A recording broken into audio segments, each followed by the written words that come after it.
औज़ुबिल्लाहिमिनश्शैतानिर्रजीम बिस्मिल्लाहिर्रहमानिर्रहीम। मैं 10वीं जमात के बच्चों को उर्दू की क्लास पढ़ाने जा रहा हूँ। प्यारे बच्चों, अस्सलाम वालेकुम। आप जानते हैं कि हमने अफसाना इबरत की पढ़ाई मुकम्मल करने के बाद उसके कुछ सवालात भी लिखे। अब सवाल नंबर 5 आज है। सवाल नंबर 5 जो किताब पे दिया गया है सफ़े नंबर 50 पे, ऊपर दी हुई इबारत में ये अल्फाज मुज़क्कर इस्तेमाल हुए हैं या मुनस। यहाँ पे जो अल्फाज दिए गए हैं ये है याद, नज़र, दवा, मिन्नत। मैं फिर एक बार ये इबारत पढ़ूँ। दारोगा जी ने मुनशाइन से रुपए मांगे, तब उसे बुक्स की याद आई। यहाँ पे याद मुनस इस्तेमाल हुआ है, तब उसे बुक्स की याद आई। यहाँ पे याद मुनस इस्तेमाल हुआ है। इसी तरह से थोड़ा और आगे में बढ़ूं। छाती पीट ली, रुपए उसी में थे रखे थे। दारोगा जी वाजिबी खर्च लेकर चले थे। किसी तरह 10 रुपए निकालकर चोखी लाल की नजर किए। यहाँ नजर आया, ये नजर भी यहाँ पे मोनस इस्तेमाल हुआ है। चोखी लाल की नजर किए। उन्होंने दवा दी, दवा भी मोनसी या इस्तेमाल हुआ है। और उसके बाद रह गया मिन्नत। दिन भर कुछ अफाका न हुआ, मगर रात को कुछ तबीयत संभली। दूसरे दिन फिर दवा की जरूरत हुई। दारोगा जी ने बहुत मिन्नत की, लेकिन चोखी लाल ने एक न सुनी। दारोगा जी ने बहुत मिन्नत की। यहाँ पे भी मिन्नत मोनस इस्तेमाल हुआ है। तो ये सभी अल्फाज जो इस इबारत में इस्तेमाल हुए हैं मोनस हुए हैं इस्तेमाल। अब इक्तिबास में मौजूदा दर्जा झेल मुहावरों के माने लिखिए। नजर करना, हवाला करना। यहाँ पे नजर करना,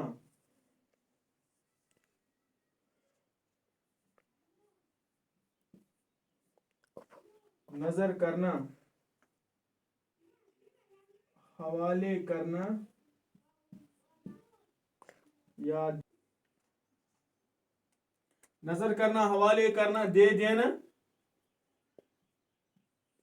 सिर्फ हमने मुहावरे के माना लिखने हैं। एक न सुनना, एक न सुनना। मैंने आपसे कल ये खुद करने को कहे थे, लेकिन आपने नहीं किए। एक न सुनना, एक न सुनना, हरगिज न मानना, हरगिज न मानना, कोई बात न मानना। तीसरा है यहां पर छाती पीटना, छाती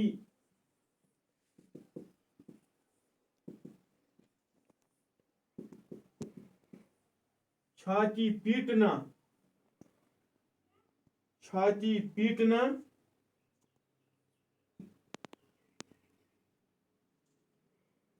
पीटना, वयवला करना, गम का इजहार करना, गम का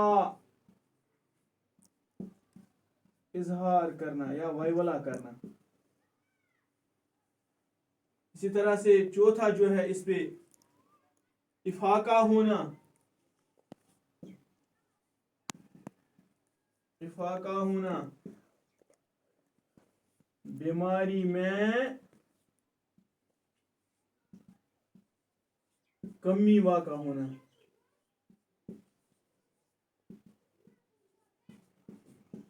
बीमारी में कमी वाका होना। इस तरह से हमने ये इन मुहावरों का भी माना लिखा है। अब ऊपर दी हुई इबारत का मुहासल अपने अल्फाज में लिखना है। ये मुहासल में लिखूं, 2-4 सतूर में लिखूं। मैं ये साफ करूं, अपनी तख्ती सफेद बोर्ड में साफ करूं।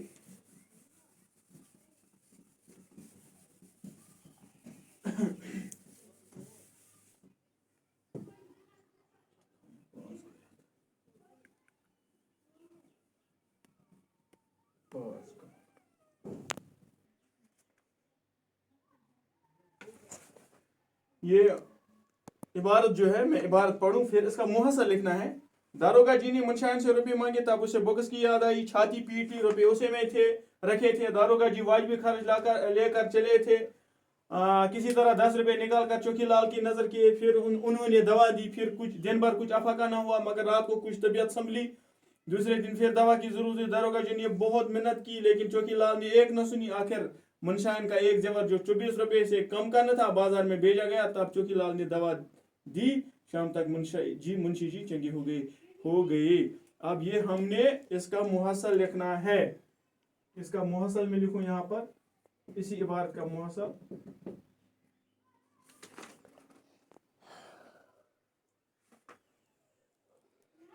جب داروگا جی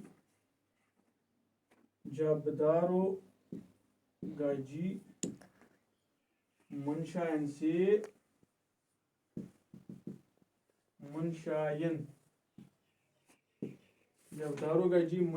سے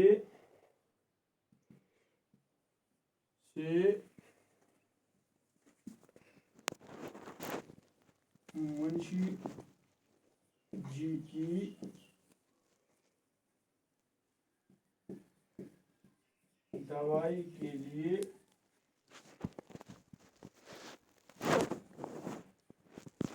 روپیہ مانگنے لگے تو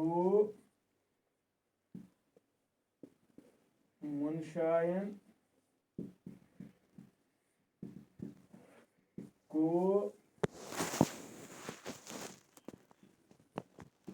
ٹرین میں بھول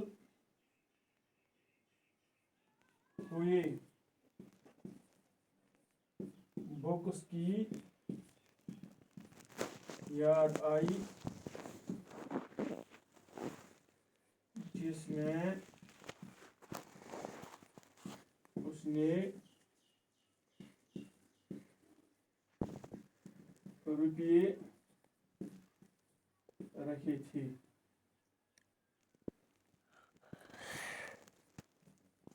اس نے غم کا اظہار کیا. پھر داروگا جی نے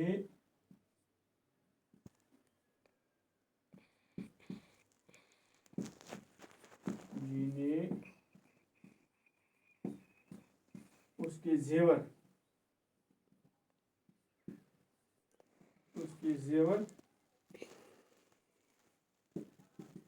بیچ کر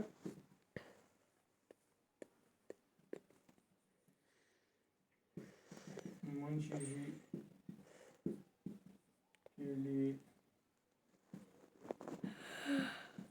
دوائی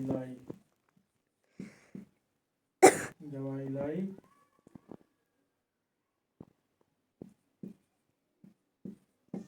2 دن کے بعد منشی جی ٹھیک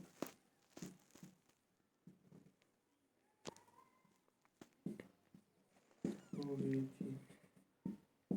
اس طرح سے میں نے اس عبارت کا محصل بھی, اس اقتباس کا محصل بھی لکھا. جو عبارت اوپر دی گئی تھی اس کا محصل بھی میں نے لکھا ہے. اب یہاں پہ سوال نمبر 8 رہ گیا ہے. عبرت افسانے پڑھنے کے دوران آپ کو کس موقع پر دکھ محسوس ہوا, ہمدردی پیدا ہو گئی, ہنسی آ گئی؟ آپ خود لکھیے گا. اور انشاءاللہ اب سوال نمبر 9, آپ کو کون سا کردار زیادہ پسند آیا اور کیوں؟ داروگا جی یا منشی جی, داروگا جی یا پنڈت جی؟ اس کے بعد 5 جملے لکھنے ہیں کرپا شنکر پر, چوکی لال پر, پنڈت جی پر. ان کے کرداروں پر 5 جملے لکھنے ہیں. تو عبرت افسانے کا خلاصہ کل میں لکھاؤں گا انشاءاللہ. آج اتنا ہی. خوش رہے, شاد رہے, شادمان رہے. باقی وسلام.